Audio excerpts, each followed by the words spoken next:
पति पत्नी का सच्चा प्यार। एक आदमी ने एक बहुत ही खूबसूरत लड़की से शादी की।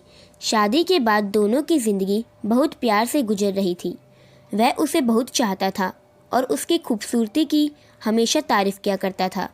लेकिन कुछ महीनों के बाद लड़की चर्म रोग से संक्रमित हो गई और धीरे धीरे उसकी खूबसूरती जाने लगी। खुद को इस तरह देख उसके मन में डर समाने लगा कि यदि वह बदसूरत हो गई तो उसका पति उससे नफरत करने लगेगा और वह उसकी नफरत बर्दाश्त नहीं कर पाएगी।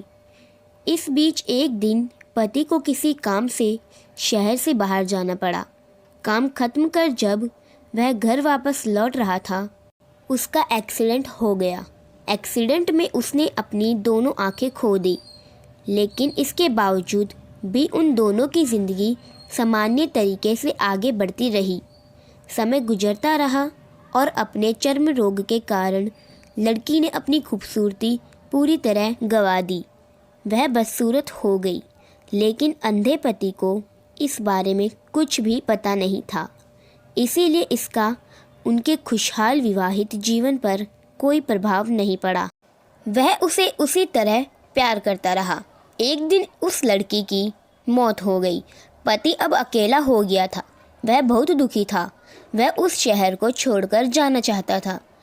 उसने अंतिम संस्कार की सारी क्रियाविधि पूर्ण की और शहर छोड़कर जाने लगा। तभी एक आदमी ने पीछे से उसे पुकारा और पास आकर कहा, अब तुम बिना सहारे के अकेले कैसे चल पाओगे?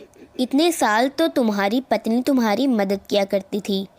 पति ने जवाब दिया, दोस्त, मैं अंधा नहीं हूँ। मैं बस अंधा होने का नाटक कर रहा था, क्योंकि यदि मेरी पत्नी को पता चल जाता कि मैं उनकी बदसूरती देख सकता हूँ तो यह उसे उसके रोग से ज़्यादा दर्द देता।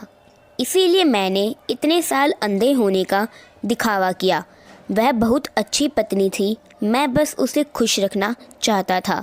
सीख: खुश रहने के लिए हमें भी एक दूसरे की कमियों के प्रति आंखें बंद कर लेनी चाहिए और उन कमियों को नज़रअंदाज कर देना चाहिए। और अगर दोस्तों आपको हमारी यह कहानी पसंद आई हो तो वीडियो को लाइक एंड हमारे चैनल को सब्सक्राइब ज़रूर कीजिएगा।